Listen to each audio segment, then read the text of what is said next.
จากกันไปเหลือไว้เพียงคำสัญญาที่สานสลาย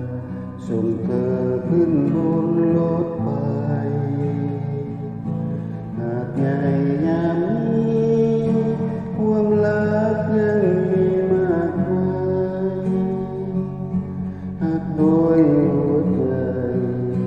ฝากไว้เพียงคำสัญญาหากเอ่ยคำลาน้ำตาสั่นคงต้องหลั่งเรื่องราวคนรักจดจำทุกลมหายใจแต่ในวันนี้ความรักที่มาจากไปสิ้นเสียงรถไฟฝากไว้ให้คอยนานคราวอนขอวอนพระจงคุ้มครองให้เราทั้งสอง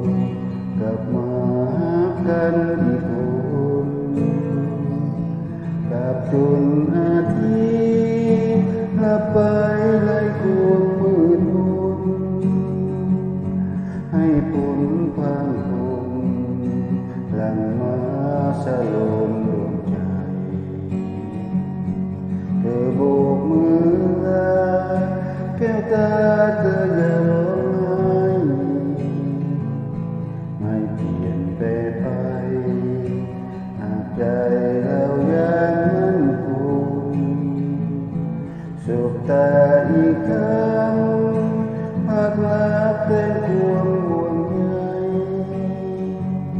เปลวเสียงรถไฟหวั่นใจอาจไม่กลับมา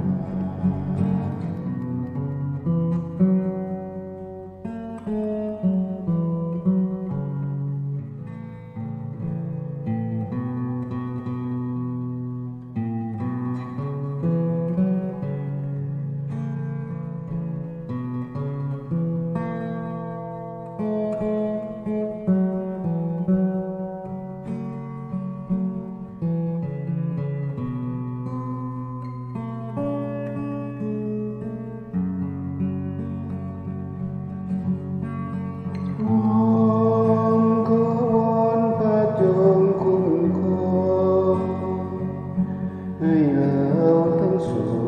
งกลับมาหากันอีกคนตราบจนนาทีลับไปไล่ความมืดมน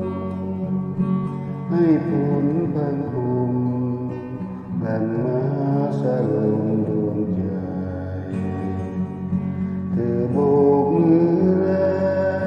แก้วตาเธออย่าร้องไห้ไม่เปลี่ยนแปลงไปหากใจเรายังมั่นคงสบตาอีกครั้งหากรักเต็มความห่วงใยแววเสียงรถไฟหวั่นใจรักไม่กลับมาแววเสียงรถไฟ